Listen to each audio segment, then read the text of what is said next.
I'm Brittany Lewis with Forbes Breaking News. At today's Senate Small Business Committee hearing, Senator Rand Paul blasted government dictates that he says have harmed small businesses.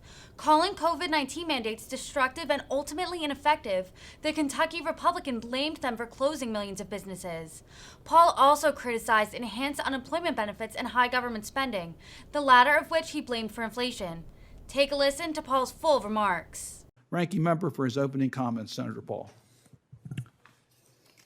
Small businesses are struggling under the heavy burden of regulation and taxes.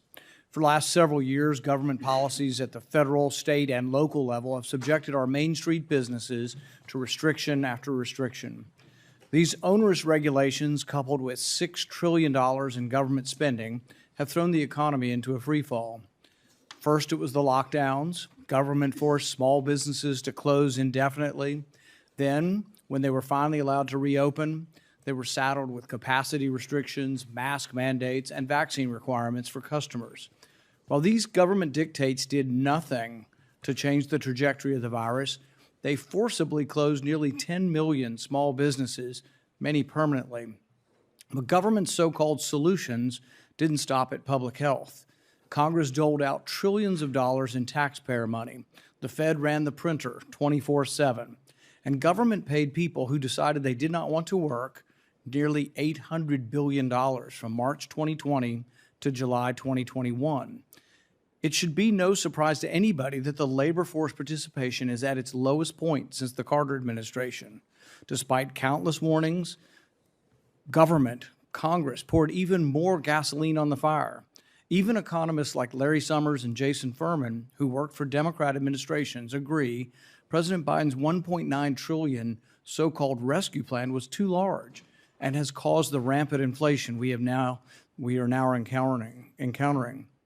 Only now, Treasury Secretary Janet Yellen, who refuses to testify before this committee, admits she was wrong in calling inflation a small and manageable problem.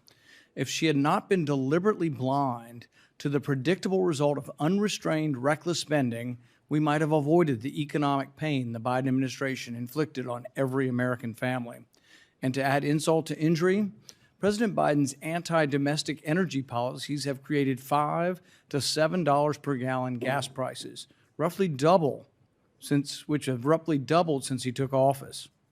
No matter how many times the Biden administration blames the war in Ukraine or so-called greedy corporations, the truth remains. Inflation comes from the Federal Reserve creating money to buy the exploding U.S. debt.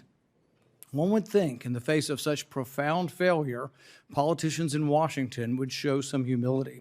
One would think they would consider the possibility they don't know economics better than economists or business better than the small business owners of America. Maybe, just maybe, problems created by excessive government spending and intervention can't be solved by more government spending and intervention. We cannot look to the same people who created this problem for a solution. Those who think small businesses are telling us they want more government spending on ineffective federal job training programs are not paying attention. What small businesses need is freedom. The free enterprise system has created more wealth and prosperity than any government program ever could. Let's let small business owners do what they do best without government getting in the way. Thank you, Senator Paul. We'll now go to our witnesses.